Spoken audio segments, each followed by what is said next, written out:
ఓం విఘ్నేశ్వరాయ నమః.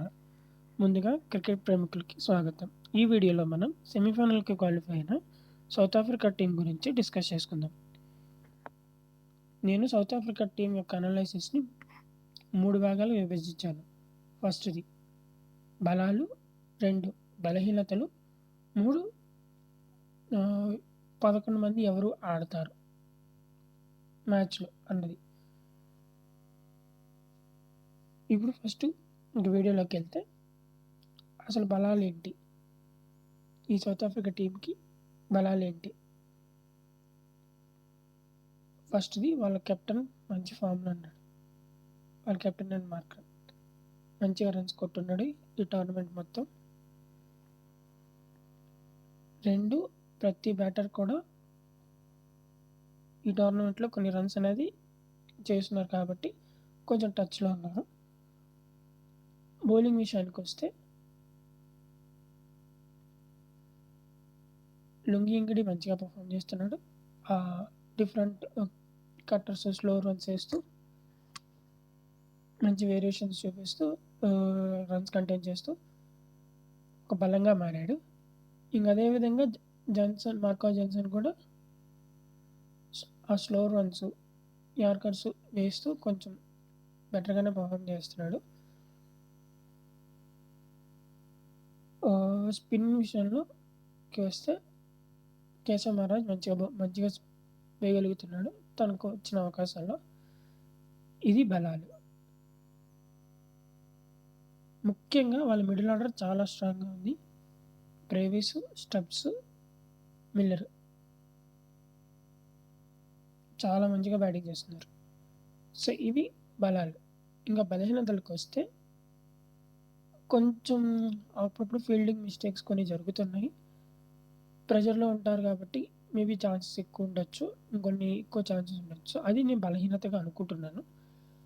ఇంకొకటి వాళ్ళ బిగ్గెస్ట్ కన్సర్న్ వచ్చి రబాడ. ఎక్కువ ఫామ్‌లో లేడు. ఎక్కువ రన్స్ ఇచ్చేస్తున్నాడు. వికెట్స్ కూడా అంతగా ఏం పెద్దగా తీసుకున్నట్టు లేడు టోర్నమెంట్‌లో.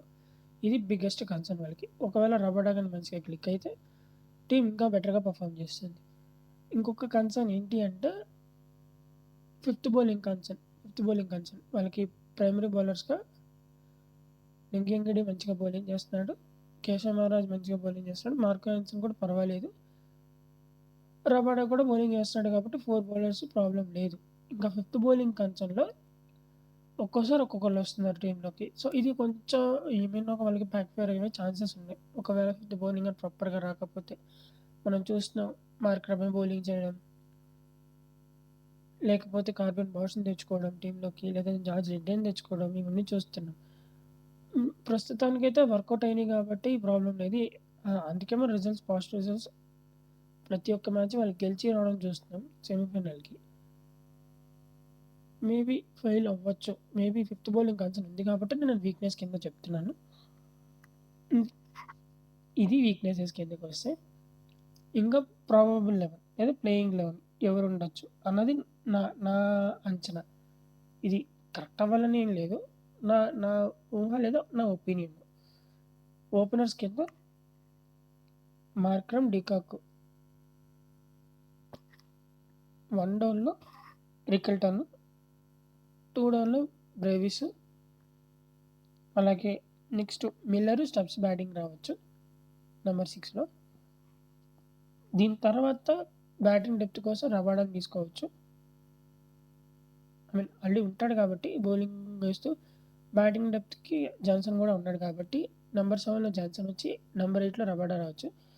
మేబీ పిచ్‌ని బట్టి వాళ్ళు ఒక ప్లేయర్‌ని జార్జ్ లిండెన్ గాని, కార్బన్ బాష్‌ని గాని తీసుకునే అవకాశాలున్నాయి.